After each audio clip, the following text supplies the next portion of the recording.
Hello everyone, I'm Michael, and I invent things. I'm going to enter a college soon and become an engineer. I think being an engineer is really cool. You can see engineers work everywhere around you. We walk on roads, drive cars, fly on planes. These were all invented by engineers. And what about power stations, telephones, the internet? Engineers made those. Isn't that amazing? Being an inventor is even cooler.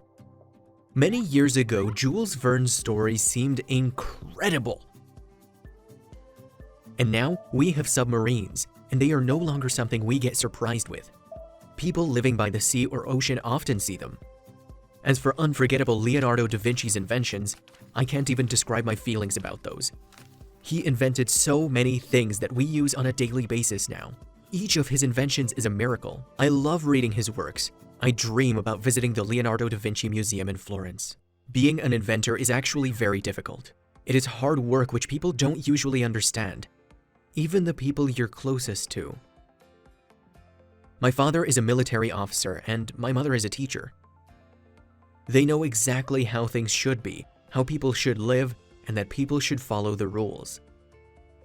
We have plenty of rules at home and we have order in everything. All of the items in our house have their own places. Even cup handles should be lined up in one direction. You're not allowed to sit on your bed during the day because the bed is for sleeping only. You can sit on a chair or a sofa, but even here there are little things to remember. If you want to have a meal or do your homework, you should sit on a chair only. If you're going to watch the TV, you can sit on a sofa. If you do something with your hands, you are allowed to use an armchair, but this something that you do with your hands should be neat and clean. That's why only my mom can sit in the armchair when she knits or embroiders. I normally use chairs because my parents believe that the main thing I have to do is to study. There is only one exception. No, there are lots of exceptions for one creature who can do anything she wants in our house. It's our cat. Big, fluffy, and really cute cat called Mimi. The cat is allowed to lie or sit wherever she wants and do whatever she likes. And she does use that privilege, which causes lots of trouble for me. Do you want to know what troubles I have because of her? Alright, I'll tell you everything.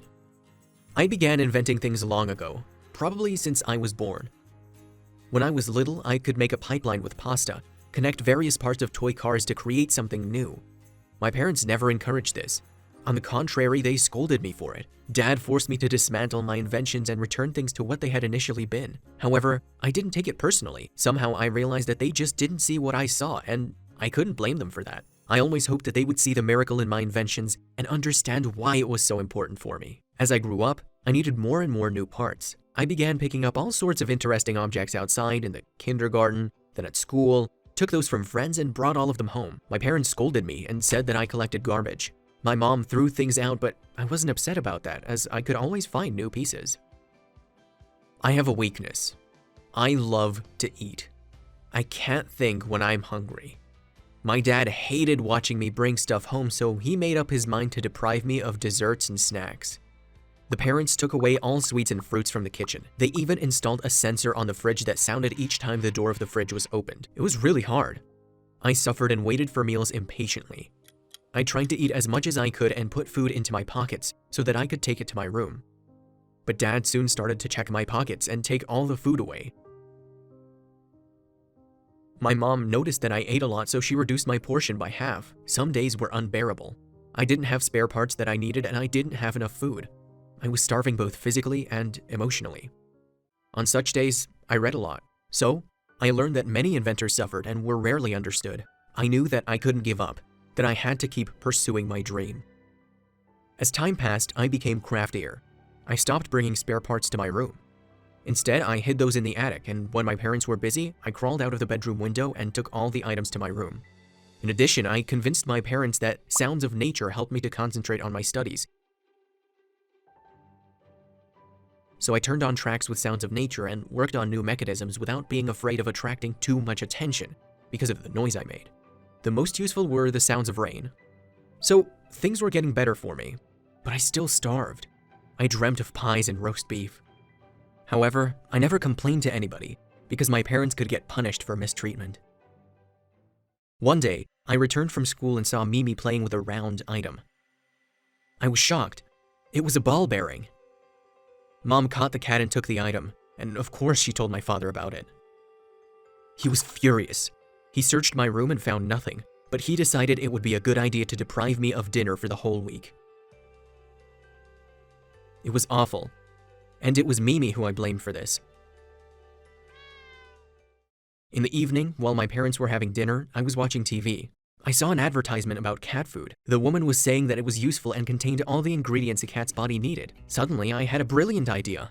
I could eat Mimi's food. When everyone went to bed, I snuck into the kitchen and ate the cat's food. The taste was weird, but not bad. I realized that this was the way to both feel full and satisfied and get revenge on Mimi.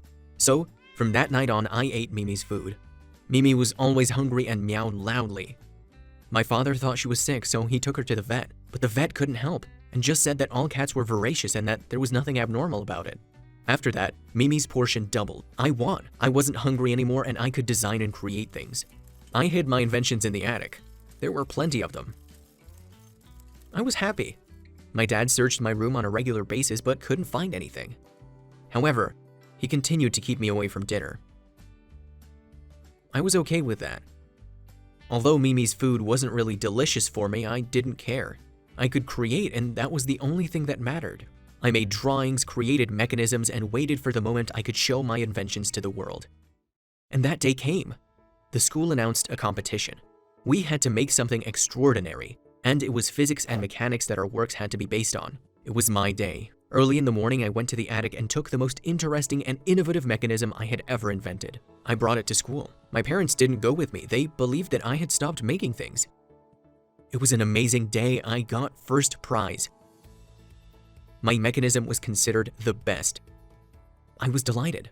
My parents were invited to school.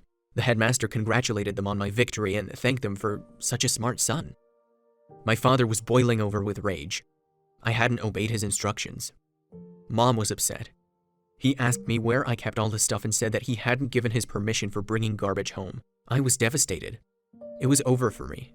The headmaster was watching us in surprise. Suddenly, he said that I had made things in the school workshop, that I was very gifted and that my invention could be sent for a competition at the college level. He also added that if I became one of the top 3, I would be able to go to the college for half of the tuition. Headmaster did his best to persuade my father to let me stay after school and work in the workshop. Dad said that he was all right with it, and then left. My mother had tears in her eyes. She gave me a hug, and I knew that she was proud of me. After that conversation, the headmaster started to help me. He allowed me to stay after classes in the school workshop and work there. I took all my spare parts and inventions there. Teachers also helped me here and there, and I was able to make a lot of useful items for the school. Besides, because of the fact that I stayed long hours after classes, the headmaster allowed me to have free dinner at school. He knew that my parents didn't provide me with food, and I couldn't take Mimi's food with me. The smell was too strong. I also agreed to repair my friends' and classmates' devices, and they brought me delicacies and treats for that. Time flew. I completely forgot about the competition my invention had been submitted to. But one day my parents came to see me in the workshop. I was surprised with the visit. My dad had a letter from the college. He shook my hand and said that he was proud of me. My mom was crying with happiness. I opened the letter and read that I had won the competition and that I had been registered as a freshman at the college. It was an incredible, magical day. Now, I'm sure that I will become an engineer, and my life will be full of interesting things. Please, subscribe to our channel and click the bell button to receive notifications about the upcoming videos. Hi, my name is Liz. Sometimes people call me Betty, Bess, even Lilibet. I have many names. Each name makes me different. By the time I turned 17, I had changed my dream a dozen times and the choice of a college quite a few times. And I can't even count how many times I have fallen in love. And each time, I had a different name. I couldn't choose which of them was cooler. In search of an answer, I went to Europe. I was Eliza in Italy. I liked the cuisine very much. Lasagna, ossobuco, carbonara. It was amazing. Drinking red wine, enjoying culinary delights. I couldn't stop eating. As a result, I had a few extra pounds and plenty of clothes that no longer fit me. And only when I saw a running girl with a perfect shape in an ad that I realized what I wanted. I started running. It became my obsession. I ran in the morning, during the day, and in the evening. Once, when I couldn't fall asleep at night, I decided to go out and run, and so I did. I was running when I crossed the boundary and found myself in France. It was there that I met the love of my life, a runner named Christophe. He called me Lisette, paid compliments, and was fond of running. He even told me he loved me during running, and it was so romantic. Christophe and me, two antelopes. He ran next to me. We admired the nature, birds singing.